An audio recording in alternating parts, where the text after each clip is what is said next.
Estamos de volta com o Direto do Plenário. A partir de agora você acompanha a segunda parte da sessão plenária de hoje do Supremo Tribunal Federal.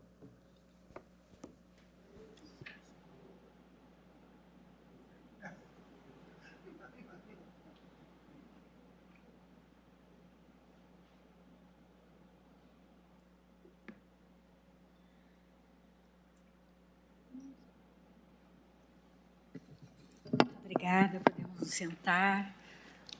Declaro reaberta a sessão, renovando minha saudação a todos e, de imediato, passando a palavra ao doutor Rogério Marcolini, que falará pelo réu Silas Câmara, nesta ação penal 864, procedente do Amazonas, relatada pelo ministro Luiz Roberto Barroso, e tendo como revisor o ministro Edson Fachin. Vossa Excelência está com a palavra, doutor. Excelentíssima senhora ministra presidente, excelentíssimo senhor ministro relator, excelentíssimo senhor ministro revisor, demais ministros que compõem o plenário desse egrégio Supremo Tribunal Federal. Quis o destino que esse tribunal, excelentíssima senhora subprocuradora-geral da República, quis o destino que esse tribunal, mesmo depois de diversas sessões debatendo o assunto do Fundo Amazônia, vem agora continuar na Amazônia, porque nós julgamos Silas Câmara, que é deputado federal pelo Estado da Amazônia. Silas Câmara é um parlamentar e já está no seu 7º mandato consecutivo, foi eleito pela primeira vez em 1999 como deputado federal pelo Amazonas.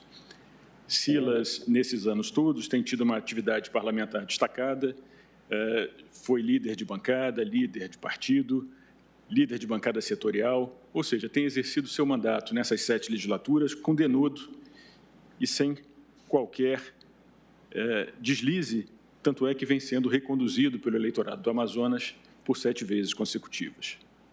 A primeira eleição de Silas Câmara, já lá em 1999, foi um fato que causou espécie em Manaus. Silas conseguiu se eleger, na época desalojando políticos tradicionais, políticos locais já tradicionais, que perderam o mandato em função da eleição dele. E isso motivou, na ocasião, uma reação muito forte de desafetos políticos de Silas Câmara. E essas pessoas se coordenaram no ambiente paroquial da Amazônia para fazer uma série de denúncias contra deputados, denúncias as mais variadas. E todas essas denúncias foram, ao longo do tempo, sendo desmentidas. E sobrou essa, que é a denúncia de que ele supostamente teria orquestrado no seu gabinete um suposto esquema de desvio de recursos de seus funcionários de gabinete, uma apropriação de parte dos vencimentos desses funcionários que seriam transferidos em benefício do próprio deputado. Essa denúncia surge nesse ambiente conflagrado de Manaus, da política de Manaus, e é feita por notórios desafetos políticos de Silas Câmara. É uma denúncia que é articulada entre um antigo cabo eleitoral insatisfeito, porque não ganhou o cargo prometido com a ascensão de Silas à Câmara dos Deputados, que é o senhor Euriberto Guedes. É uma denúncia feita por Raimundo da Silva Gomes, que foi assessor parlamentar do deputado, mas que era também primo de um político tradicional local chamado Dr. Gomes, que não por acaso era o primeiro suplente e que tinha interesse no mandato de Silas Câmara, e por Eliúde Barcelar, um deputado estadual local também, que era um polemista, um sujeito que conseguiu sua notoriedade lá, com a especialidade de ser uma espécie de assassinato, um assassino da honra alheia. Construiu toda a sua notoriedade caluniando, difamando políticos locais. Essas pessoas se articularam e ofereceram uma representação contra Silas Câmara. Não por acaso, isso talvez explique o caminho tortuoso que esse inquérito seguiu até chegar nesse Supremo Tribunal Federal. Essa representação foi oferecida lá na seção judiciária do Amazonas, onde existia disputa paroquial. E, curiosamente, embora a representação fosse dirigida a um deputado federal com assento no Congresso Nacional, por fatos que, se fossem verdadeiros, seriam claramente relacionados ao exercício da sua função, essa representação deu origem à instauração de um inquérito contra o deputado na Polícia Federal do Amazonas.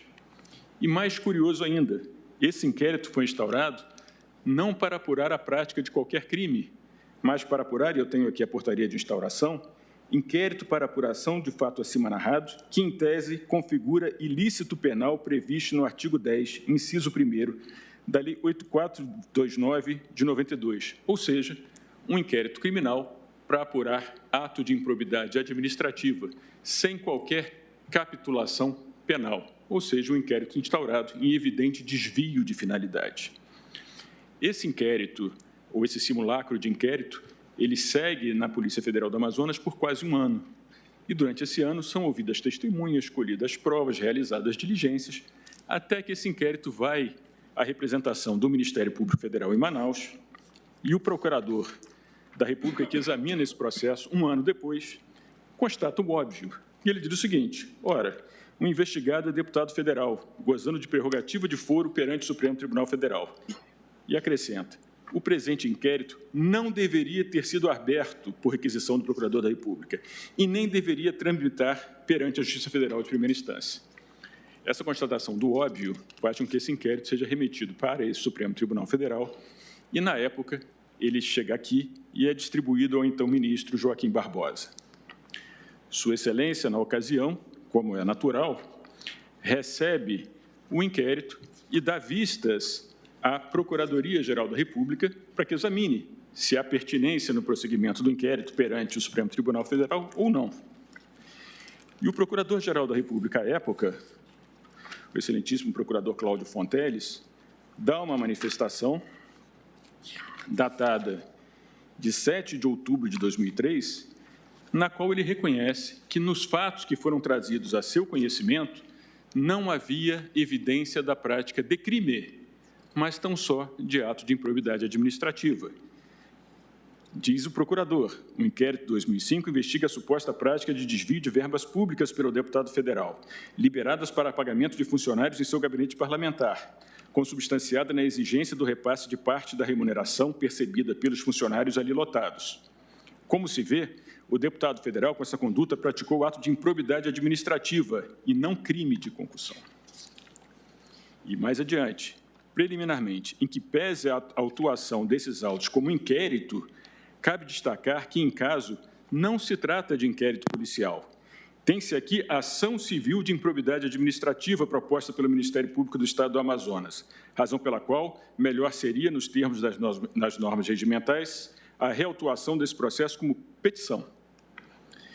E, desse modo, opina pela devolução do processado para a Seção Judiciária do Amazonas para que lá se examinasse tão só o ato de improbidade administrativa, já que afastada a hipótese de crime. A manifestação do excelentíssimo Procurador-Geral da República é submetida ao relator e Sua Excelência, em decisão de 24 de abril de 2006, acolhe a manifestação da Procuradoria e determina a remessa dos autos à Seção Judiciária do Amazonas. Ora, essa decisão, que acolhe a manifestação do procurador, que pede a conversão do inquérito em petição, ela se assemelha em tudo a uma decisão de arquivamento do inquérito policial, na medida em que Sua Excelência diz que não existia a prática de crime e determina o prosseguimento tão só para apuração de ato de improbidade. Essa decisão de Sua Excelência, o relator, ministro Joaquim Barbosa, transitou em julgado no dia 8 de maio de 2006, conforme certificado por essa própria Corte. Esse processo chega em primeira instância e vai novamente ao Ministério Público do Amazonas, Ministério Público Federal, e aí, então, um outro procurador, não mais aquele mesmo que havia declinado de atribuição para o Supremo Tribunal Federal, outro procurador, sem realizar qualquer diligência adicional, sem produzir qualquer prova nova, em cima tão só do mesmo material que recebeu aqui desse Supremo Tribunal Federal, ele examina esse material e diz o seguinte: não, no meu ponto de vista, existe sim a evidência da prática de crime contra a ordem tributária, crime de sonegação fiscal. Então, opino que o inquérito volte ao Supremo Tribunal para que lá seja investigado esse crime. Ora, essa manifestação do procurador de primeiro grau, ela viola, ao mesmo tempo, 3 comandos processuais. Ela viola a coisa julgada material, porque tinha uma decisão já transitada e julgada aqui nesse Supremo Tribunal Federal, dizendo que não existia crime e que era para se apurar tão só improbidade administrativa. viola o artigo 18 do Código de Processo Penal, que diz que, uma vez arquivado o inquérito, ele não pode ser reaberto senão à vista de prova substancialmente nova, que não foi trazida em momento nenhum. E viola a própria hierarquia funcional do Ministério Público Federal, porque a decisão dele se sobrepõe à própria manifestação do Procurador-Geral da República. De qualquer maneira, o inquérito volta aqui para esse Supremo Tribunal Federal e aqui a Procuradoria-Geral da República é novamente ouvida, determina que se prossiga no inquérito para apuração do crime de sonegação fiscal, o que é acolhido pelo ministro Joaquim Barbosa. E aí a gente chega a um outro problema que sumariza a coisa quase surreal, que é a narrativa da história do enredo desse caso. Porque quando chega aqui para apurar a prática de crime de sonegação fiscal, isso em 2006, já existia nessa corte o precedente firmado pelo ministro Sepúlveda Pertence e julgado no pleno desse Supremo Tribunal Federal, de que não se poderia processar criminalmente por sonegação fiscal sem que preenchida a causa objetiva de punibilidade, que seria o lançamento definitivo do crédito tributário. E aqui, no caso concreto, Silas Câmara não tinha sequer ação fiscal contra si instaurada, muito menos esgotamento de instância administrativa fiscal ou lançamento definitivo do crédito tributário. Mais que isso, já havia também o precedente desse Supremo Tribunal Federal, de junho de 2006, também de relatoria do ministro Sepúlveda Pertence, que diz que o lançamento definitivo do crédito não era só condição do exercício da ação, mas que a tão só instauração do inquérito policial, sem que houvesse o lançamento definitivo, já constituiria constrangimento ilegal. Então, contra a própria jurisprudência firmada e consagrada por essa Corte, o processo segue para apurar suposto crime de sonegação fiscal. 3 meses depois do inquérito instaurado novamente aqui no Supremo Tribunal Federal, a Procuradoria-Geral da República representa pelo afastamento do sigilo bancário do deputado e de seus assessores. Sustentam os votos que foram proferidos, e esse processo, é necessário fazer essa observação, esse processo já teve início no julgamento virtual, foram proferidos 2 votos, e houve um pedido de destaque, e por isso estamos agora fazendo o julgamento presencial. Os votos que foram proferidos à ocasião do julgamento virtual sustentam que disso não teria resultado nenhuma ilegalidade, porque a única decisão proferida no processo de afastamento do sigilo e que seria prerrogativa desse Supremo Tribunal Federal, teria sido tomada aqui no tribunal, que, portanto, os atos ilícitos praticados no inquérito não gerariam nulidade. Ocorre, Excelência, que essa decisão, os elementos de convicção que levaram ao afastamento desse sigilo foram tomados com base nessa prova ilícita colhida nesse simulacro de inquérito policial. Então, ou se chega à conclusão de que a decisão de afastamento do sigilo foi tomada com base nas provas colhidas de forma ilícita no inquérito que sequer deveria ter tramitado na Seção Judiciária do Amazonas, ou se chega à conclusão diferente, que se quebrou o sigilo sem elemento nenhum preliminar, tão só como uma espécie de varejamento, uma espécie de fishing expedition, que é também vedada por esse tribunal. Independente disso, se faz o afastamento do sigilo, se recolhem dados brutos a propósito de movimentações financeiras na conta do deputado e na conta de seus assessores. E, a partir desses dados brutos, que são submetidos exclusivamente à análise de técnicos do Ministério Público, nenhuma perícia é realizada nesse material, o Ministério Público oferece denúncia. Como pontuou a excelentíssima procuradora em sua manifestação, quando esses fatos se deram, durante o período de 99 até 2001, o deputado federal teve 35 assessores parlamentares. A investigação realizada pelos assessores do Ministério Público dizem que 17 desses 35 assessores parlamentares teriam o hábito de sacar parte de seus vencimentos em datas próximas aos recebimentos. Eu indago a Vossa Excelências, quantos desses assessores foram arrolados pelo Ministério Público como testemunhas para referendar a tese acusatória? 0. Nenhum. A denúncia confia apenas nos dados brutos e não traz um único testemunho de assessor parlamentar para confirmar o cerne da tese acusatória, ou seja, de que haveria repasses desses assessores para o deputado federal. Ao contrário, a denúncia traz apenas duas testemunhas, que são aqueles noticiantes desafetos do parlamentar lá no Amazonas, Eliúde Bacelar e Auriberto Guedes. Pois bem, ouvidos em juízo, essas duas testemunhas se retratam cabalmente dos fatos que atribuíram ao deputado e dizem categoricamente que agiram no passado exclusivamente com base em motivação de natureza política.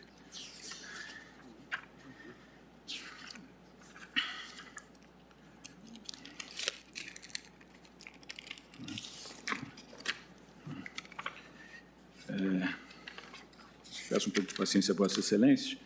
Auriberto Guedes diz categoricamente: alguma vez o senhor, perguntado pelo Ministério Público, alguma vez o senhor já presenciou o deputado determinando que os secretários parlamentares entregassem parte da remuneração para o senhor Raimundo Pro Almeida? Não, não tenho conhecimento. O senhor nunca presenciou? Não, nunca. E por que no depoimento do senhor na Polícia Federal o senhor falou que tinha presenciado isso? Não, nunca presenciei, até porque eu não tinha envolvimento com folha de pagamento, essas coisas eu não tinha. Mas o senhor nunca ouviu conversa? Não. O senhor nunca ouviu, só para esclarecer, o senhor nunca ouviu falar que secretários parlamentares do gabinete do deputado Silas Câmara devolviam parte da remuneração fazendo depósitos? Não. Por que o senhor fez isso? Eu senti e fiquei com uma mágoa dele, realmente. O senhor poderia me explicar por quê? O motivo foi político, né? Porque tinha esse combinado de me auxiliar na campanha e, no fim, eu fiquei no mar sozinho, afundei, né? Ou seja, a própria testemunha arrolada pelo Ministério Público, que teria dado início a essa representação, ouvida em juízo sobre o crivo do contraditório e sobre a ameaça do crime de falso testemunho, ela se retrata cabalmente do que disse. A mesma coisa Eliúde Bacelar de Oliveira, que diz o seguinte: a respeito dos secretários parlamentares contratados pelo deputado federal, o senhor se recorda? Muitos rumores disso, porque eu não falei a verdade, aquela coisa toda, entendeu? O senhor chegou a apurar alguma coisa antes de apresentar a notícia de crime? Eu acho que esse foi o maior erro, porque eu não apurei. Então, o senhor não testemunhou pessoalmente nenhum desses fatos que foram relatados? Não, inclusive, como eu falei, meritíssimo, foi um dos erros que eu cometi, porque hoje eu estou mais maduro. Hoje acontece um negócio desse, eu ia procurar analisar, fazer levantamento. Naquela época, não. Devido ao afã, eu era muito polêmico, eu denunciei várias vezes, fiz várias denúncias. Algumas eu meti a mão pelo ralo. O senhor, então, acha que se precipitou levando adiante essas acusações sem apurar se tinha algum fundamento. Nesse caso aqui dessas pessoas, eu me precipitei. Na época, o senhor era adversário político do deputado Silas? Sim, eu era um político polêmico, gostava de polemizar mesmo, de ver o circo pegar fogo, não é? Então, essas são as testemunhas que o Ministério Público traz em suporte à acusação, que são ouvidas em juízo nesse Supremo Tribunal Federal e negam categoricamente os fatos. O assessor parlamentar do deputado, Raimundo da Silva Gomes, também apontado como a pessoa que fazia o recolhimento desses recursos dentro do gabinete, ele, em interrogatório, também desmente os fatos que ele narrou à Polícia Federal e nega categoricamente que tenha praticado qualquer tipo de recolhimento de recursos em favor do deputado.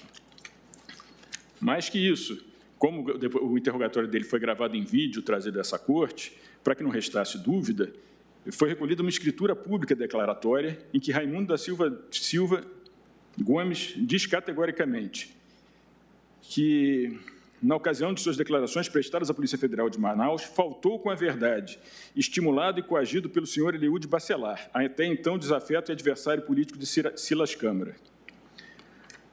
Portanto, excelências, não há um único testemunho, um único suporte probatório que sustente a tese do Ministério Público, afora os dados brutos coligidos a partir do afastamento de sigilo. Se o Ministério Público não cuidou, não teve o zelo de trazer a prova testemunhal em sustentação da sua tese acusatória, a defesa o fez. A defesa rolou assessores parlamentares de Silas Câmara para que viessem em juízo e dissessem, afinal, qual era a relação que tinham com o parlamentar e se, por acaso, haviam feito transferências para as contas dos parlamentares.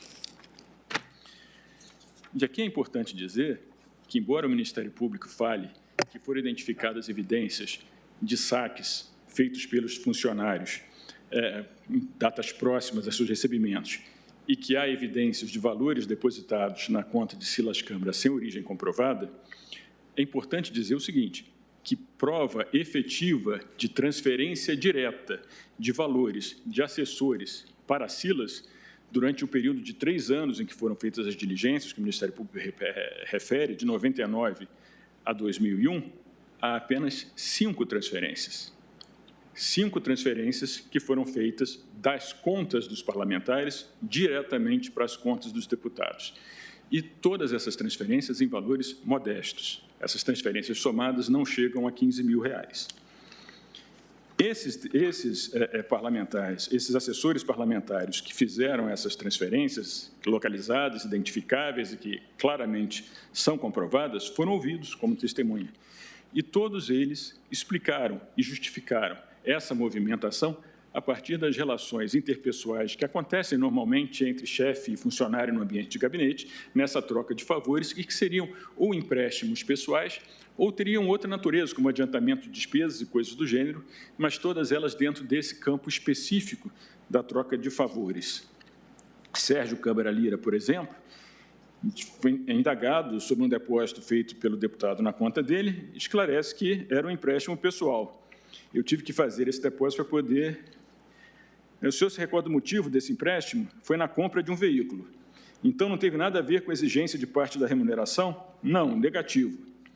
O senhor já ouviu falar do deputado Silas Câmara exigindo parcelas de remuneração dos seus auxiliares? Nenhum, em nenhum momento. O senhor sabe dizer se alguma vez o senhor recolheu dinheiro para o senhor Raimundo Gomes? Não. Ele emprestava dinheiro e cobrava. Marcelo Amorim dos Santos, outro assessor parlamentar. Foi identificado na conta do senhor no repasse que foi transferido, o repasse de R$3 mil no dia 21 de novembro de 2001, que foi transferido para o deputado Silas. Sim, na realidade, ele havia me solicitado que eu pegasse um carro que ele havia comprado, e eu, particularmente, eu tinha batido esse carro e fiz um acordo com ele. Deu a conta, parece que na época, uns 14 mil. Eu acertei com ele que eu pagaria a parte, até porque eu não tinha condições de pagar tudo. E essa peça que se comprava do motor, pela Chevrolet, lá em Brasília, era mais barato. Então, eu enviei o dinheiro para lá para que o Mauro, que era o primeiro chefe de gabinete dele na época, comprasse e mandasse para a gente poder levar aqui na empresa que consertou o carro. O senhor sabe, eu já ouviu falar da existência de suposto esquema de funcionários do gabinete que passavam parte dos salários para o deputado? Eu desconheço. Na minha opinião, isso nunca existiu, até porque, se for averiguar, nossos salários eram muito baixos e ainda tem que dividir. Mauro Sérgio Fatureto. O senhor já ouviu falar de algum esquema de repasse de parte dos vencimentos dos funcionários parlamentares para o deputado Silas Câmara? Não. Foi encontrada uma transferência que o senhor fez para o deputado no valor de R$500. Isso foi um empréstimo que eu fiz para cobrir parte de despesas que precisava fazer. Empréstimo meu, direto com ele. José Francisco Pereira Filho. Aqui, pelo relatório, indica que o senhor transferiu no dia 21 R$ 1.600 para o deputado. Lembro, foi empréstimo pessoal do deputado. Ele emprestou esse dinheiro para mim e eu apenas devolvi o dinheiro que ele tinha me emprestado numa época em que eu fiquei aperreado. Enfim, quando a gente fica aperreado, a gente tem que... A quem a gente recorre primeiro? Ao nosso próprio chefe, né? Me empresta um dinheiro? Isso é normal, né? Você recorrer a quem está mais próximo de você, que seria o próprio chefe. E aí, depois, você tem que devolver o dinheiro. Era comum que os parlamentares depositassem dinheiro na conta do deputado, os secretários? Não, não era comum que depositasse. Era comum que a gente ficasse, se algum dos secretários ficasse aperreado, ficasse em condições desfavoráveis em relação ao dinheiro, era comum a gente pedir empréstimos ao deputado. Ainda arremata, é comum você pedir empréstimo ao patrão. Portanto, ao contrário do Ministério Público, a defesa trouxe prova testemunhal ao juízo dos próprios funcionários de gabinete que negam categoricamente a prática que é atribuída ao deputado. Mais ainda, a defesa trouxe provas de que os saques feitos nas contas dos funcionários, em espécie, logo após os vencimentos, eram, na verdade, práticas corriqueiras e não algo que chamasse atenção. E são, novamente, os próprios assessores parlamentares quem dizem. Sérgio Câmara, o senhor costumava, logo depois que recebia o salário, sacar em espécie dinheiro ou o senhor costumava pagar suas contas indo ao banco? Ou o senhor tinha que sacar o dinheiro? Essa pergunta é do Ministério Público. Eu sacava o dinheiro, pagava minhas contas. Era débito automático relacionado à Vivo. Algumas delas pessoais e depois utilizava para... foi detectado aqui que, em várias ocasiões, logo depois que o senhor recebia o crédito do salário, o senhor tirava quase toda a quantia. Tirava da conta, era costume. Usava esse dinheiro para despesas pessoais. Maria Goretti, outra funcionária de gabinete. Nos autos constam que a senhora realizava saques de dinheiro depois de receber seus próprios vencimentos na sua conta. Poderia explicar por quê? Porque eu precisava. Eu estava separado do meu esposo, não tinha ajuda dele, eu também tinha que mandar esse dinheiro para minha mãe, que morava no Nordeste, eu precisava para manter meu filho também, que estudava, era só o que eu tinha, meu salário tinha que sacar. Mauro Sérgio Faturedos. O senhor teria sacado a integralidade dos seus vencimentos. Isso foi uma prática também que se observou em relação a um padrão que se observou em relação a alguns outros assessores parlamentares. Eu queria saber se isso é uma coisa comum. Quem pergunta é o Ministério Público. Olha, eu tenho essa prática comum, até hoje, inclusive. Como o salário não era muito alto, muitas das vezes as pessoas comentavam que, quando recebiam o pagamento, já estava tudo comprometido. A gente tinha conhecimento que, sim, muitas pessoas tinham esse costume. Portanto, Excelência, queria atribuir os saques em espécie realizados nas contas dos assessores parlamentares a depósitos feitos na conta do deputado é tão só uma pura ilação, que não encontra comprovação no testemunho dos autos e, ao contrário, que é desmentida pelos próprios secretários parlamentares que explicam que efetivamente sacavam esse dinheiro para pagamento de suas contas pessoais. E aqui é preciso lembrar duas coisas. Nós estamos falando de 20 anos atrás. 20 anos atrás não existia PIX, o uso de cartão de débito não era disseminado no comércio, ou seja, era comum que as pessoas, de fato, quando recebessem seus vencimentos, e aqui são vencimentos parcos, já tivessem seu salário completamente comprometido. Era usual, nesses casos, que a pessoa levasse na boca do caixa as contas que tinham para pagar, conta de luz, conta de água, conta de colégio, e pagasse isso na boca do saque. E esse pagamento feito na boca do saque, ele é contabilizado pelo banco como saque, esse pagamento feito na boca do caixa. Portanto, há explicação para as retiradas feitas pelos funcionários e há a negativa de que existisse o repasse de valores. De outro lado, Sila justifica os depósitos sem origem comprovadas feitos na sua conta a partir de salas comerciais que ele tinha em Manaus e que ele locava de maneira informal para alguns inquilinos. Ele traz declaração de inquilinos que confirmam esse pagamento e de uma espécie de corretor de imóveis, administrador, que fazia esses recolhimentos lá na localidade. É claro, diz o Ministério Público, ora, esses empréstimos feitos a funcionários não têm uma comprovação documental afora o testemunho dos assessores. Excelência, nós estamos falando de valores miúdos, nós estamos falando de R$3.000, R$2.000, R$5.000, valores que são emprestados e devolvidos no mesmo exercício. Imaginar que o deputado fosse fazer escritura pública ou contrato de empréstimo para essa modalidade de valor, ou que fosse, a cada exercício, lançar na sua declaração de imposto de renda que houve um empréstimo que já foi quitado no próprio exercício, é um formalismo que não é compatível com a vida real. Isso simplesmente não acontece. Então, quer dizer, a prova que o deputado traz é o testemunho dos seus próprios funcionários. Pois bem, voltando aos dados brutos relacionados a afastamento de sigilo bancário, e aí voltando à história que nós temos, vamos voltar aos números. São 35 assessores parlamentares durante um período de 3 anos. Então, seriam 35 parlamentares. Se existisse, de fato, o esquema imaginado pelo Ministério Público, seriam 35 assessores parlamentares que, durante 36 meses, teriam repassado parte de seus vencimentos aos deputados. Isso não existe. O próprio levantamento feito pela análise do Ministério Público aponta que apenas 17 desses assessores faziam saques próximos à data dos vencimentos. Mas, mais que isso, se você for olhar o detalhamento do relatório de análise feito pelos assessores do Ministério Público, você vai ver que desses 17 funcionários, só há suspeita de valores coincidentes entre datas e números com valores assemelhados em relação a 9 funcionários. E desses 9 funcionários, excluindo aqueles que explicaram em seus depoimentos as razões das transferências feitas declaradamente, há apenas a suspeita de que poderia ter havido, ao longo desses 36 meses, não mais do que 11 repasses que não são, de maneira alguma, sistemáticos, não são em datas coincidentes, não são feitos a todo mês, são feitos com um longo intervalo de tempo, ou seja, tudo a demonstrar que não existia um esquema sistemático, ou o que se convencionou chamar de operação de rachadinha ou esquema de rachadinha. Isso simplesmente não existiu. Como eu disse, toda essa prova, esses dados brutos colhidos a partir do afastamento de sigilo bancário, esses dados foram analisados exclusivamente por agentes do próprio Ministério Público. Ao contrário do que requer o artigo 158 do Código de Processo Penal, esse material jamais foi submetido a uma perícia. E a necessidade dessa perícia, quem enfatiza não é a defesa. Quem requereu que esses elementos fossem submetidos à prova pericial foi a própria Procuradoria-Geral da República. E está aqui, ó, pedido da Procuradoria-Geral da República. Pedido da, então, subprocuradora Cláudia Sampaio Marques, de 9 de maio de 2011. Pede ainda que seja autorizada a realização de perícia para analisar a documentação bancária obtida com a quebra de sigilo. Essa perícia jamais foi realizada e esse processo carece de uma prova pericial que examinasse esses elementos a fim de comprovar a tese sustentada pelo Ministério Público e por seus assessores. Isso nunca existiu.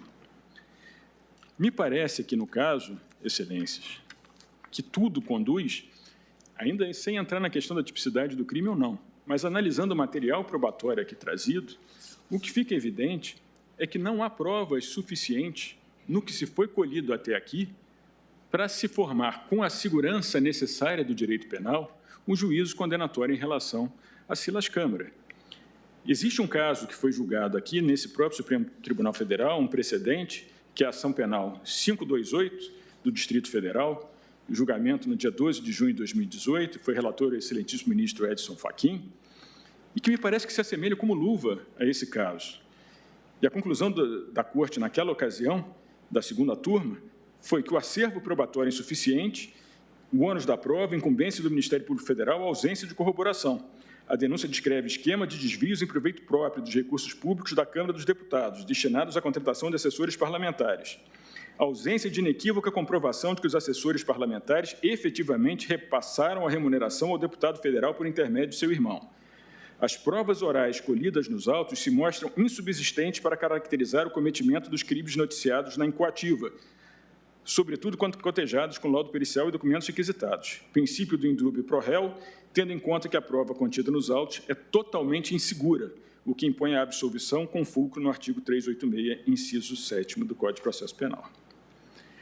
Ora, como já decidido também por essa Corte, no habeas corpus 164493, em que foi relator o ministro Gilmar Mendes, o julgador deve adotar posição de desconfiança em relação à acusação. Somente se houver comprovação, além de qualquer dúvida razoável, é que se autoriza o sancionamento. E mais, conforme diz a melhor doutrina de Gustavo Badaró, não poderá o julgador, e isso é relevante, no caso em que haja provas produzidas em contraditório judicial em um sentido e elementos colhidos no inquérito em sentido oposto, escolher essa versão e, com base nela, condenar o acusado. É exatamente o que acontece aqui nesse processo. Nós temos dados brutos e objetivos de movimentação financeira, que precisam ser interpretados. Você pode escolher interpretá-los à luz do que foi colhido no inquérito policial írrito ou na prova produzida sob o crivo do contraditório em âmbito judicial. Lá, os desafetos de Silas Câmara disseram uma coisa, em juízo, disseram outra. Lá, os assessores parlamentares não foram ouvidos. Em juízo, foram ouvidos por instâncias da defesa e negaram os fatos relatados pela acusação. Então, para se interpretar esses dados brutos, você não pode convenientemente escolher aqueles relatos do inquérito e desprezar toda a prova produzida em juízo de forma regular e sobre o crivo do contraditório. Mas é isso que pretende o Ministério Público quando postula a condenação de Silas Câmara. Não fora bastante essas circunstâncias, é importante destacar que esses fatos foram levados, além de terem sido trazidos a conhecimento do Judiciário, foram levados também como representação disciplinar à Câmara dos Deputados e como ação de improbidade administrativa movida contra Silas Câmara. A representação levada à Câmara dos Deputados foi arquivada em 16 de setembro de 2009 pela mesa diretora da Câmara, por falta de qualquer evidência de que o deputado tivesse descumprido qualquer norma específica da Casa. E mais, a ação de improbidade administrativa, proposta contra o deputado, também foi julgada improcedente, ele foi absolvido pelo Tribunal Regional Federal da Primeira Região por duplo argumento. E o primeiro argumento foi justamente pela falta de provas que a defesa sustentou aqui. E as provas da ação de improbidade administrativa, é importante que se diga, são as mesmas provas desse inquérito policial e dessa inquérito judicial que correu aqui no Supremo Tribunal Federal, inclusive os relatórios de análise do Ministério Público, que foram utilizados como prova emprestada. Na ocasião, o tribunal entendeu que não existe demonstração aceitável, valores e periodicidade, sequer com base no inquérito, de que, ao longo dos seus vínculos funcionais, tivessem os assessores parlamentares repassado com regularidade parte dos salários ao parlamentar, como a fiança inicial e a sentença. Então, esse foi um dos fundamentos da decisão que julgou improcedente a ação de improbidade. Mas não foi só. A ação de improbidade foi mais além e disse o seguinte, e aí é uma questão que já de respeito especificamente ao crime de peculato, sustenta o acordo de improbidade que não haveria peculato porque não havia lesão aos cofres públicos, mesmo que, porventura, fosse verdadeira a tese aventada pela acusação. Porque, uma vez que os recursos teriam integressado no patrimônio pessoal dos assessores, ainda que eles tivessem feito esses repasses, seriam repasses no âmbito particular e não seriam mais recursos públicos que teriam sido repassados ao parlamentar, o que tiraria a elementar do tipo do peculato, que seria o prejuízo ao erário. A defesa nem vai se estender muito nessa questão, porque a defesa reconhece que esse Supremo Tribunal Federal tem, a propósito dessa questão específica, um entendimento diferente. E nem pretende aqui também a defesa querer vincular a decisão do Supremo Tribunal a uma decisão de uma corte inferior, que é o Tribunal Regional Federal da Primeira Região. Mas o que a defesa pontua é o seguinte, é sabido por todos nós, desde os bancos da faculdade, que o direito penal visa preservar aquele mínimo ético, visa reprovar com a sanção penal aquele mínimo ético que merece uma sanção mais dura. Ora, se esses mesmos fatos que são atribuídos a Silas Câmara foram examinados dentro do contexto do procedimento disciplinar na Câmara dos Deputados e não se entendeu que ele fosse merecedor de qualquer sanção, se eles forem examinados no juízo cível em ação de improbidade, que requer um estándar probatório muito menor que a ação penal, e se entendeu que não havia prova suficiente para lhe impor qualquer tipo de punição, não será no juízo penal que se há de querer puni-lo. Me parece que há aqui uma supervalorização do direito penal e, mais que isso, um evidente desequilíbrio no sopesamento das provas produzidas pela acusação e das provas trazidas pela defesa. Por fim, e a defesa poderia já encerrar por aqui, não houvesse esse processo iniciado num julgamento virtual em que já foram proferidos 2 votos e 2 votos condenatórios, inclusive com indicação de dosimetria da pena, a defesa não pode se abster de também enfrentar a questão da dosimetria. O crime de peculato tem pena de 2 a 12 anos de reclusão. A pena base sugerida pelo relator para esse caso concreto é de 4 anos e 6 meses de reclusão, mais que o dobro da pena mínima prevista para o delito. E o argumento de Sua Excelência para propor o aumento da pena base, além do mínimo legal, se dá com base em 2 circunstâncias tidas como desfavoráveis do artigo 59 do Código Penal. Uma delas é a suposta maior culpabilidade do agente, porque, não obstante o crime de peculato seja um crime próprio de funcionário público, e isso já seja uma elementar do tipo penal, entende o excelentíssimo relator que o fato dele exercer uma função de maior destaque como parlamentar faria com que sua culpabilidade fosse valorada de uma maneira mais grave, daí, por isso, o aumento da pena. A defesa também não concorda com esse argumento, acha que essa questão dele ser parlamentar ou não, ela já é compensada por outras questões, por penas acessórias que já são impostas ao parlamentar na hipótese de condenação, que é a própria causa de ineligibilidade, eventual perda do mandato, que, portanto, não se justifica só com base nisso se aumentar a pena base por conta de uma maior culpabilidade.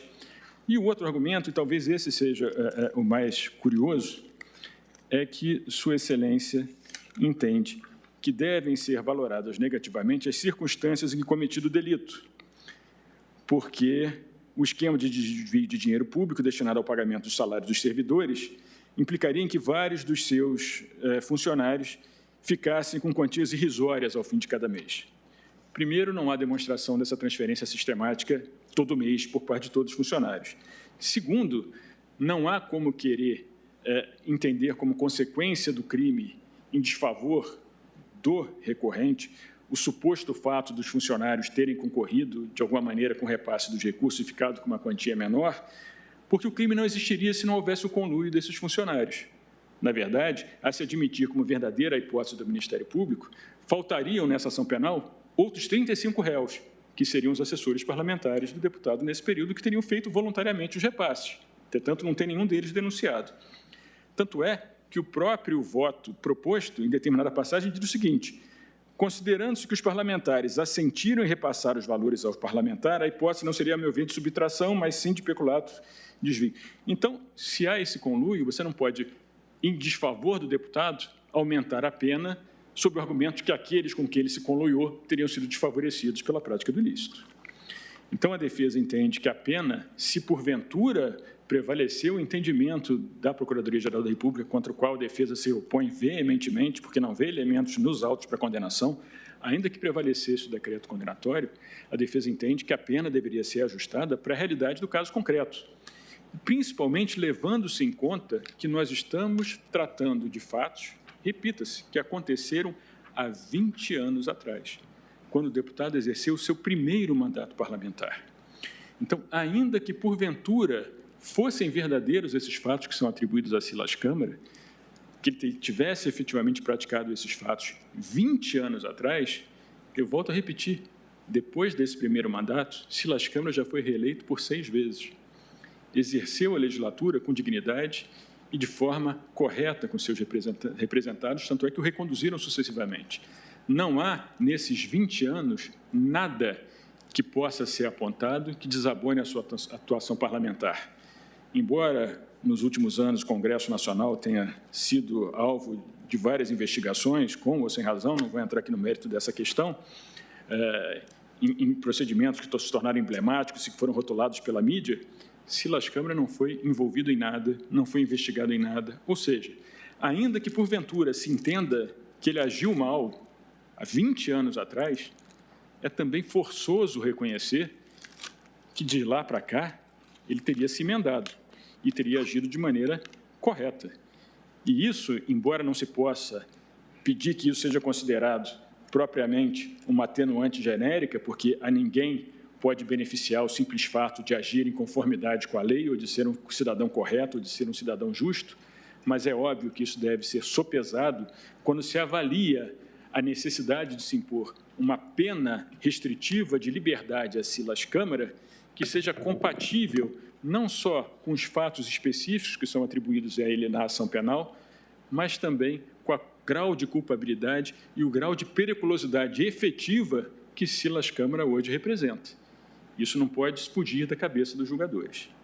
Então, Excelências, são essas as ponderações que a defesa gostaria de trazer a Vossa Excelência no julgamento de hoje, agradecendo imensamente a atenção que foi dispensada a esse advogado.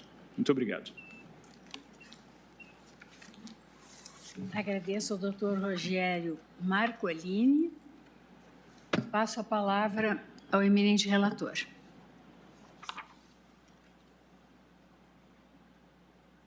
Me ouve, ministro Luiz Roberto? Mas nós não estamos ouvindo Vossa Excelência. Deve ser problema do áudio. Pois não. Muito obrigado, presidente. Cumprimento Vossa Excelência uma vez mais. Cumprimento a doutora Lindora Araújo, que esteve na tribuna pelo Ministério Público, pela Procuradoria-Geral da República, e cumprimento o ilustre advogado, doutor Rogério Marcolini, que esteve na tribuna fazendo bela defesa técnica do seu cliente. Presidente, eu passo a votar, então, começando pelas preliminares que foram invocadas pelo ilustre advogado quando estava na tribuna e na peça de defesa técnica. A primeira dessas alegações ações preliminares seria a da ausência de competência do Supremo Tribunal Federal. Eu estou rejeitando a preliminar, nós entendemos no julgamento da QO 936 que a competência do Supremo por foro por prerrogativa de função se estabeleceria nos casos de fatos praticados no cargo e em razão do cargo, e tipicamente me parece ter sido essa hipótese aqui. Os fatos foram praticados entre janeiro de 2000 e dezembro de 2001. O réu, na ocasião, era deputado federal, foi reeleito sucessivas vezes, continua a ser deputado federal, foi reeleito, inclusive, nas últimas eleições, de modo que está bem caracterizada a competência do Supremo Tribunal Federal nessa hipótese. Tampouco me parece ser o caso de nulidade pelo fato de o processo ter se iniciado perante juízo de primeiro grau, quando da ocorrência da instauração do inquérito policial. As medidas realizadas pela Polícia Federal sob supervisão do juiz de primeiro grau consistiram apenas na juntada de documentos e na tomada de depoimentos. Não foi executada nenhuma diligência submetida à reserva de jurisdição, nem tampouco foi proferida nenhuma decisão pelo juiz de primeiro grau. Portanto, a jurisprudência do Supremo Tribunal Federal é no sentido de que vícios do inquérito não implicam nulidade da ação penal. Essa é uma jurisprudência pacífica. Eu estou lendo, presidente, apenas um resumo do meu voto. O meu voto tem 30 páginas. Eu já havia votado no plenário virtual, portanto, é um voto que está acessível a todos os colegas que tiveram a oportunidade de vê-lo. Já houve até acompanhamento do meu voto. O próprio advogado teve a oportunidade de ler e até de procurar rebater algumas das posições assumidas no meu voto. De modo que eu estou votando de uma maneira resumida e breve, porque os colegas já conhecem a minha posição e a dinâmica dos fatos foi bem exposta pela eminente Procuradora-Geral da República da tribuna. Portanto, não houve nenhum ato decisório relevante, aliás, não houve nenhum ato decisório praticado pelo juiz incompetente, foi declinada a competência para o Supremo Tribunal Federal e as decisões sujeitas à reserva de jurisdição foram tomadas ou pelo ministro Joaquim Barbosa, que era o relator original, ou por mim mesmo, de modo que eu penso que não há nenhuma razão na linha da jurisprudência do Supremo para considerar qualquer tipo de nulidade. Eu sigo ainda rejeitando a terceira e última preliminar, a de que não teria havido exame de corpo de delito. Nos termos do artigo 158 do Código de Processo Penal, o exame de corpo de delito ele é necessário para as infrações que deixam vestígios. Aqui, a análise da movimentação financeira do acusado e dos servidores, em contejo com os depoimentos que foram prestados, permite averiguar e constatar a procedência da hipótese acusatória. O exame de corpo de delito é uma análise feita por pessoas com conhecimentos técnicos ou científicos, os peritos, sobre os vestígios materiais deixados pela infração penal para comprovação da materialidade e autoria do delito, meio de obtenção de prova quando necessária a prova técnica para a comprovação dessa materialidade. No caso dos autos, a existência do fato é comprovada, aliás, a saciedade pelo relatório que foi trazido pelo Ministério Público ao examinar os sucessivos saques e depósitos entre as contas das pessoas envolvidas, tudo muitíssimo bem documentado num esquema bastante óbvio, com todas as vênias de uma rachadinha nos moldes mais convencionais e tradicionais. Portanto, não seria o caso, tampouco, eu assim penso, de se realizar este exame de corpo de delito. Por essa razão, presidente, eu passo diretamente ao mérito sempre com a brevidade que se impõe nessas circunstâncias, embora com a análise necessária para demonstrar o argumento que eu aqui sustento. É imputada ao acusado a prática de peculato, ou seja, desvio de dinheiro público, por meio de 2 conjuntos de condutas. O primeiro, o réu teria desviado em proveito próprio recursos públicos da Câmara dos Deputados destinados ao pagamento de assessores parlamentares no período de 2 anos, entre janeiro de 2000 a dezembro de 2001. Essa é a primeira imputação. A segunda imputação é a de que o acusado teria nomeado servidores públicos como servidores públicos empregados particulares que continuaram a prestar somente serviços de natureza privada. Portanto, que ele teria nomeado para cargos de servidor público na verdade, empregados privados que continuaram a atendê-lo na sua própria residência.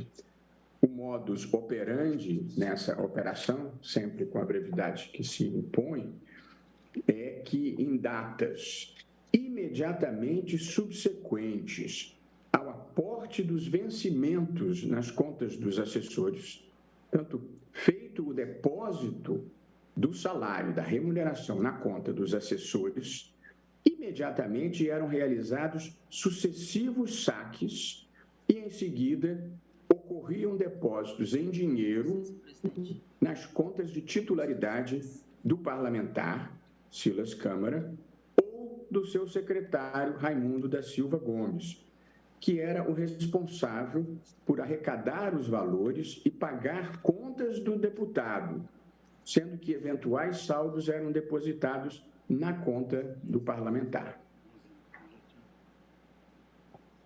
Eu já adianto, presidente, eu estou julgando precedente a acusação relativamente à primeira imputação, a de que houve o desvio em proveito próprio de recursos da Câmara dos Deputados, e estou, no entanto, julgando improcedente o pedido em relação à segunda imputação, de que ele teria nomeado para cargos públicos servidores que, na verdade, funcionavam como empregados privados, porque fiquei com uma dúvida razoável à luz dos depoimentos se efetivamente foi isso que aconteceu, e em seguida vou expor as minhas razões. Mas quanto ao primeiro delito, não há nenhuma dúvida, não apenas pelo conjunto robusto dos depoimentos prestados na fase do inquérito, e que, ainda que depois viessem a ser retratados, foram integralmente corroborados por todos os elementos da investigação da movimentação financeira, correspondendo com rigor ao que havia sido veiculado nos depoimentos prestados na fase inicial. Veja aqui, na prova testemunhal, Raimundo da Silva Gomes, que era o co-réu aqui e ex-secretário parlamentar do réu, e que foi também denunciado pelo recolhimento desses valores. No caso dele, eu fiz a cisão do processo e ele está, o dele, tramitando em primeiro grau de jurisdição. Mas Raimundo da Silva Gomes, no depoimento prestado na fase investigativa, relatou textualmente que, aspas, era constante a exigência de que os demais secretários parlamentares entregassem parte ou até mesmo a totalidade de sua remuneração, fecho aspas, e que ele próprio recolhia os valores, por ordem de Silas Câmara, a fim de pagar contas do deputado, sendo que eventuais saldos eram depositados na conta do parlamentar. E eu tenho isso transcrito no meu voto no parágrafo 14. E, ademais, Auriberto Guedes de Lima, no depoimento prestado na fase investigativa, disse ter presenciado quando Silas Câmara determinava que seus secretários particulares entregassem parcelas da remuneração para Raimundo. Em juízo, é verdade, ele alterou essa versão para dizer nunca ter ouvido dizer a respeito do desvio de valores.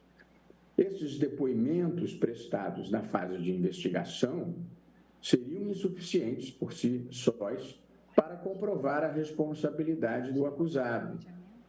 Isso se isoladamente considerados, à luz do que diz o artigo 155 do Código de Processo Penal.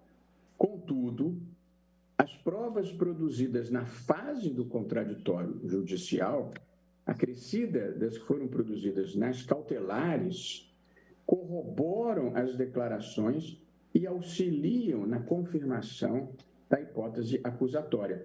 Ou seja, existem inúmeras outras provas para além dos depoimentos prestados na fase investigativa que corroboram a hipótese da acusação, a hipótese do desvio de dinheiro, a hipótese de que o salário dos assessores parlamentares era, logo em seguida ao depósito na conta deles, retirado por saque em espécie e transmitido ou diretamente para a conta do parlamentar ou para a conta do seu secretário, que era quem pagava as suas despesas, como os depoimentos confirmam. Portanto, provas judicializadas que corroboram os depoimentos da fase do inquérito. A primeira, a listagem dos servidores lotados no gabinete do réu no período de janeiro de 99 a maio de 2001, requerida pelo Procurador-Geral da República à Câmara, com os dados bancários e valores creditados nas respectivas contas.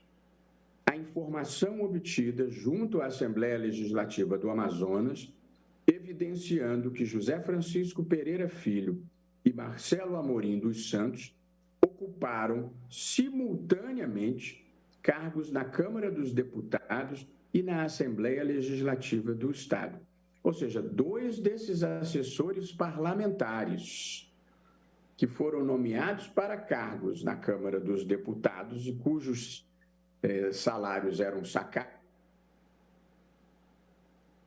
simultaneamente servidores na Assembleia Legislativa do Estado do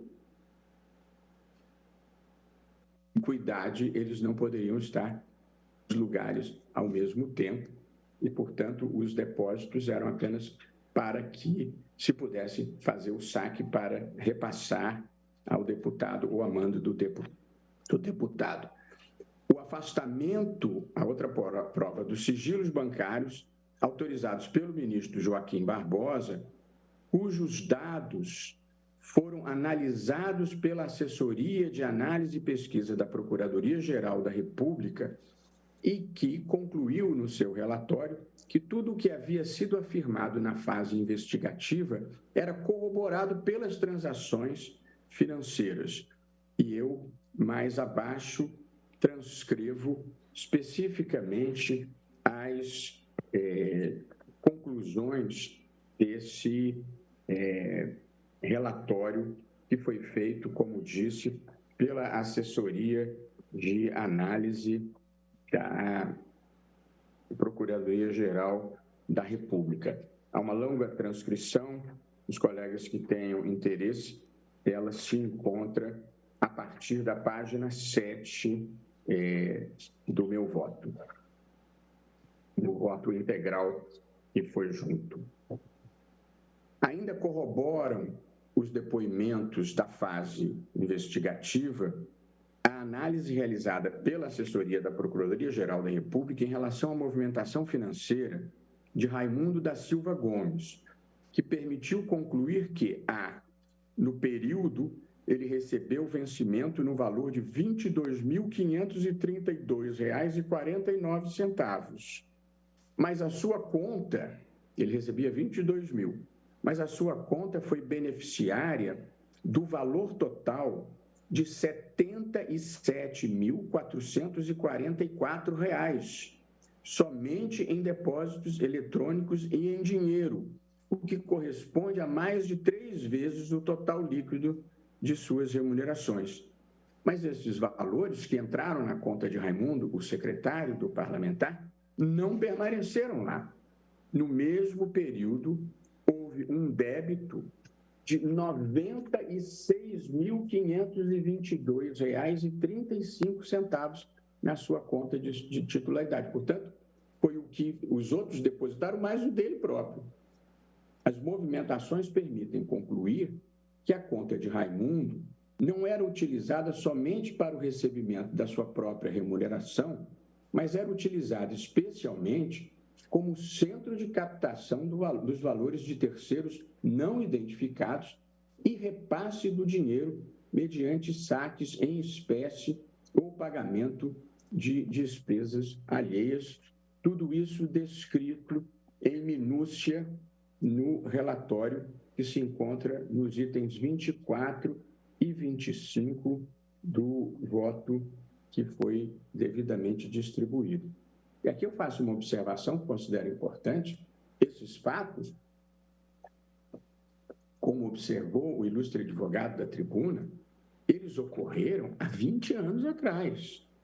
De modo que há 20 anos atrás, ainda hoje, R$96 mil não é uma miudeza qualquer, mas há 20 anos atrás, R$96 mil, praticamente R$100 mil, que transitaram na conta do deputado, era um valor expressivamente maior do que esse que nós estamos considerando aqui. Portanto, nós não estamos falando de R$100 mil em valores de hoje. Possivelmente estamos falando de muitas vezes R$100 mil se nós atualizássemos para os valores contemporâneos.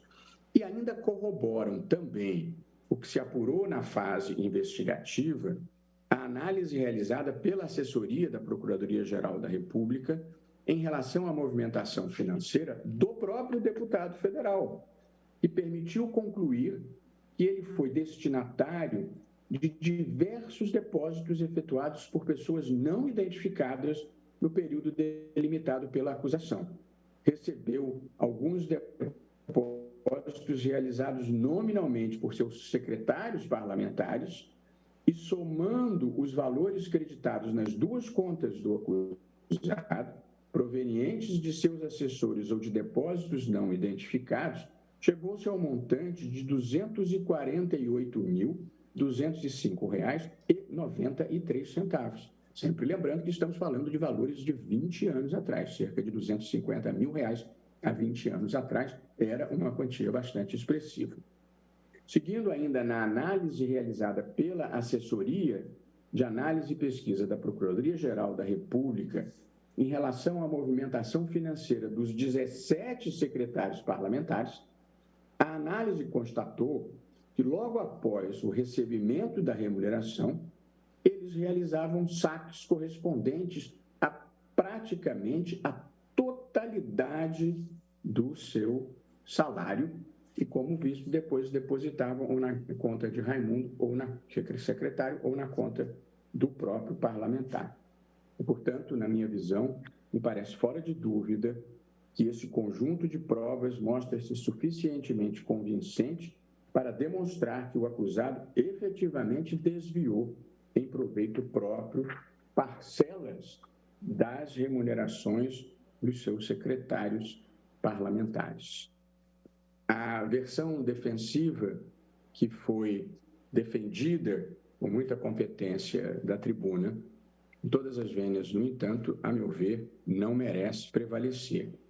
A defesa alega que os depósitos na conta do acusado correspondiam à quitação de empréstimos concedidos aos servidores pelo parlamentar e também ao pagamento de aluguéis de imóveis de propriedade do parlamentar. Tanto que os depósitos seriam de empréstimos concedidos aos próprios assessores parlamentares, aos 17 assessores parlamentares, era um banco privado, e, ademais, ao pagamento de aluguéis de imóveis de propriedade do parlamentar. E ele argumenta ainda que teria sido absolvido na ação de improbidade administrativa. Todas as vênias, eu penso que as teses de defesa não se sustentam. Em primeiro lugar, no tocante aos empréstimos concedidos aos servidores pelo parlamentar. Embora nos depoimentos prestados em juízo, alguns dos depoentes tenham afirmado nesse sentido de recebimento de empréstimo, A verdade é que não há contrato que formalize os supostos empréstimos. E alguém dirá, bom, mas empréstimo entre pessoas próximas não precisava de um contrato. Ainda que se conceda isso, não há prova da movimentação financeira do réu para a conta dos assessores, para as contas dos assessores que teriam recebido os empréstimos. Nem tampouco qualquer comprovação por parte desses secretários que efetivamente tivessem recebido aquele dinheiro. Ademais, não há prova de que os empréstimos tenham sido declarados pelo réu ou por seus assessores à Receita Federal. Portanto, nem quem emprestou, nem as mais de uma dezena de pessoas que teriam recebido o empréstimo, ninguém declarou na sua declaração de ajuste à Receita Federal que tivesse recebido aquele empréstimo. E uma das testemunhas, mesmo em juízo, reconheceu ter recebido valores repassados por outros secretários para o pagamento de despesas do acusado. E aqui, embora se procure atribuir a Raimundo da Silva Gomes a prática de agiotagem, como se ele é que fosse quem estivesse emprestando o dinheiro, a alegação tampouco se sustenta. Nenhuma testemunha afirmou ter tomado esses empréstimos de Raimundo, não há documentos que comprovem as transações e a alegação conflita com a tese defensiva de que era o próprio réu que emprestava dinheiro sem cobrar juros dos seus funcionários.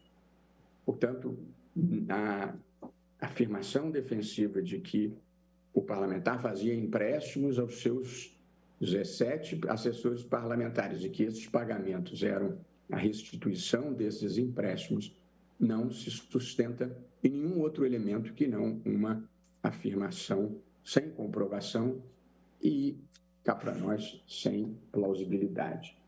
Em segundo lugar, a alegação de que eram dinheiros recebidos como pagamento de aluguéis de imóveis de propriedade do parlamentar.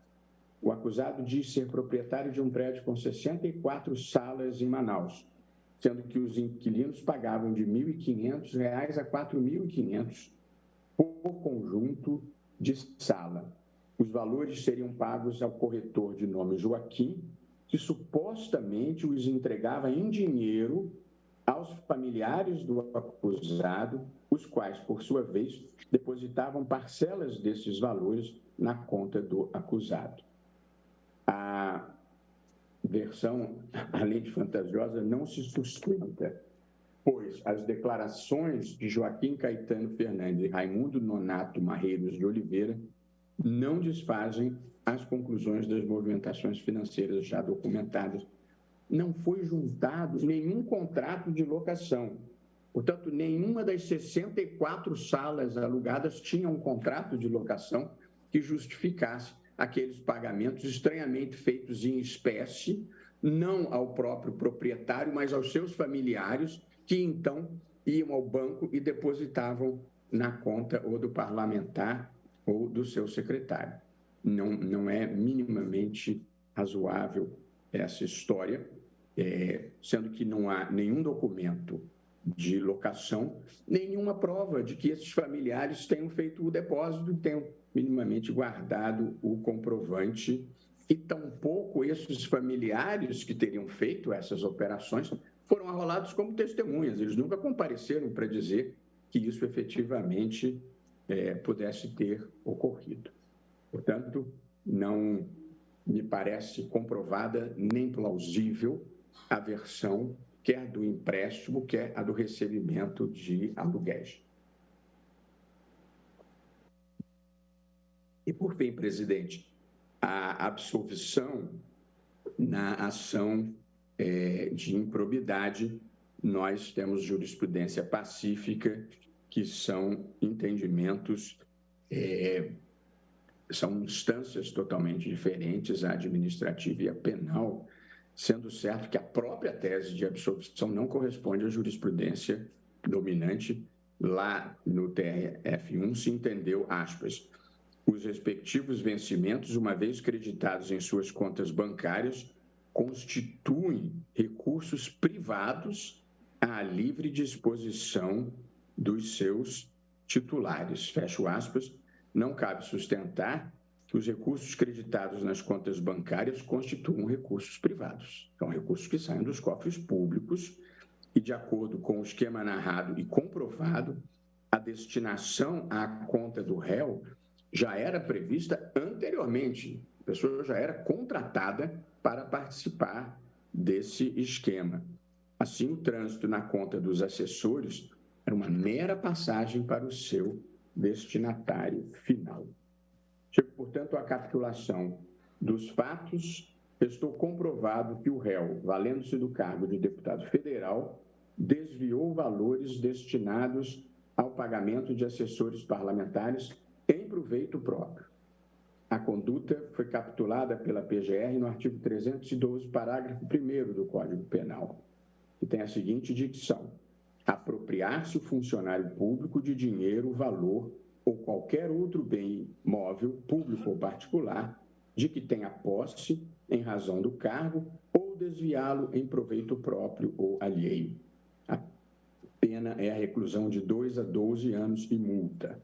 E o parágrafo 1º dispõe: aplica-se a mesma pena se o funcionário público, embora não tendo a posse do dinheiro, valor ou bem, o subtrai ou concorre para que seja subtraído em proveito próprio ou alheio, valendo-se de facilidade que lhe proporciona a qualidade de funcionário. É o que diz o dispositivo legal. Entretanto, digo eu, presidente, considerando-se que os parlamentares assentiram em repassar os valores ao parlamentar, a hipótese não seria, a meu ver, de subtração, como previsto no parágrafo 1º do artigo 312, que traduz a noção de retirar algo da posse de outrem contra a sua vontade. No voto, mais alongado, destaca-se ser mais adequado o enquadramento na figura do peculato desvio, tipificada na parte final do caput do artigo 312. Com efeito, o parlamentar, por meio de acerto com seus secretários, destinou a finalidade diversa e em proveito próprio, isto é, desviou o dinheiro de que tinha a posse em razão do cargo público por ele titulado. Por possuir a prerrogativa de nomear e exonerar os secretários, o acusado tinha, ao fim e ao cabo, disponibilidade sobre o destino dos salários destes servidores.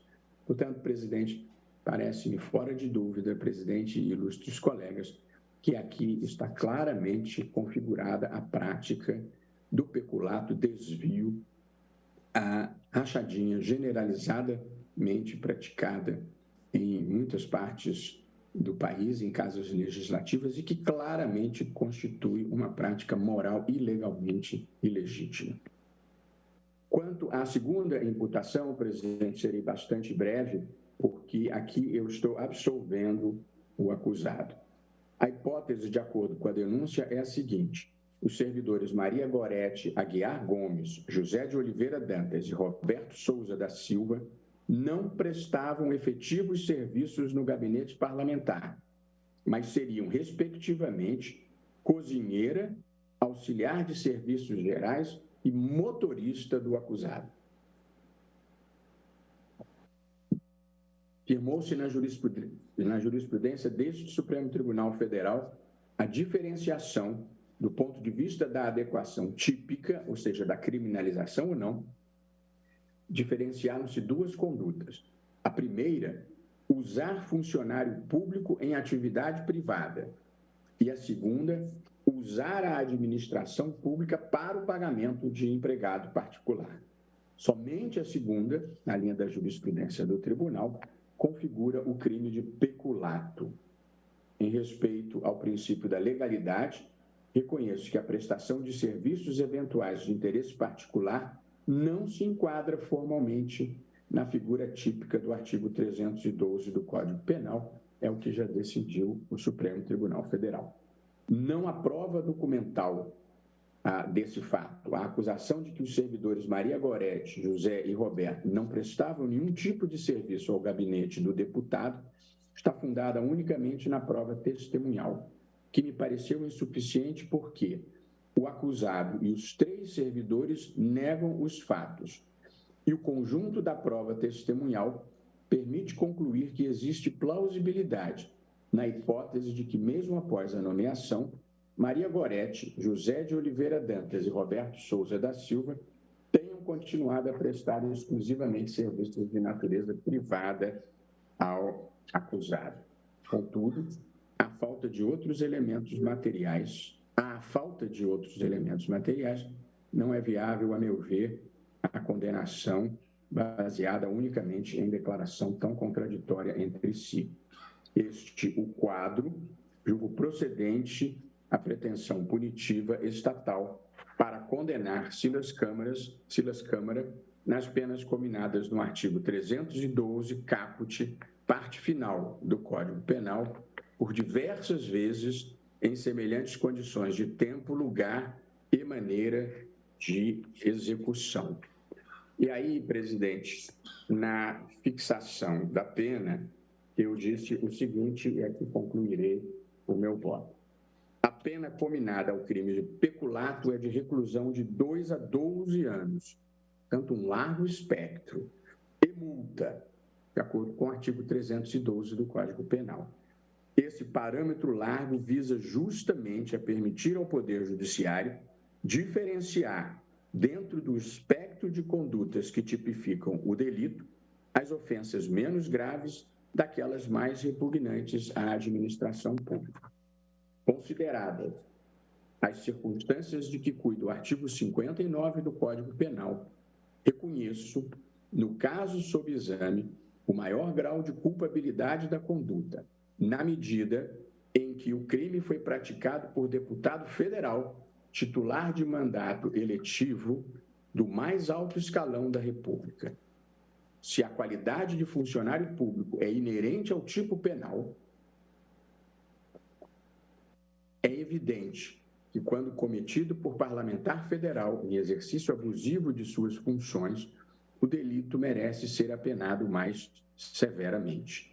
Em outras palavras, para citar o nosso saudoso e querido ministro Teori Zavascki, abro aspas, quebra do dever legal de representar fielmente os anseios da população e de quem se esperaria uma conduta compatível com as funções por ela exercidas, ligadas, entre outros aspectos, ao controle e à repressão de atos contrários à administração e ao patrimônio público, distancia-se, em termos de culpabilidade, da regra geral de moralidade e probidade administrativa imposta a todos os servidores públicos, fecho aspas. Além disso, embora recém-chegado à Câmara dos Deputados, o acusado era empresário de longa data e já afiliado a partido político há quase 15 anos à época dos fatos, o que demonstra maior reprovabilidade no cometimento de crimes contra a administração pública. Também devem ser valorados negativamente as circunstâncias em que cometido o delito. O acusado não simplesmente desviou os valores a que teve acesso em razão da sua condição funcional. Ele montou um esquema de desvio de dinheiro público destinado ao pagamento dos salários dos servidores do seu gabinete. Montou um esquema de desvio do dinheiro que era para pagar o salário dos seus servidores, vários dos quais pessoas simples, com pouca instrução, que acabavam ficando com quantias irrisórias ao fim de cada mês, sendo usadas como laranjas. Assim sendo, fixo a pena base acima do mínimo legal em 4 anos e 6 meses de reclusão, bem abaixo do máximo também, nos termos do artigo 312 do Código Penal. A míngua de agravantes genéricas, bem como de atenuantes ou mesmo de causas de aumento ou diminuição de pena, majoram a reprimenda em 1/6, com parcimônia, reconhecida a continuidade delitiva nos termos do artigo 71 do Código Penal, portanto, a prática de crime continuado, considerando o fato de que os desvios se deram durante período considerável, em quase todos os meses. Assim, torno definitiva a pena em 5 anos e 3 meses de reclusão e 123 dias multa, fixado o valor unitário em 5 salários mínimos, considerando que o acusado afirmou possuir renda mensal de R$ 210 mil. fixo o regime semiaberto para o início do cumprimento da pena corporal, com fundamento no artigo 33, parágrafo 2º, letra B do Código Penal. Quanto à pena substitutiva de liberdade, verifico que não se encontra preenchido o requisito objetivo que autoriza sua substituição, qual seja a fixação de pena igual ou inferior a 4 anos, nos termos do artigo 44 do Código Penal.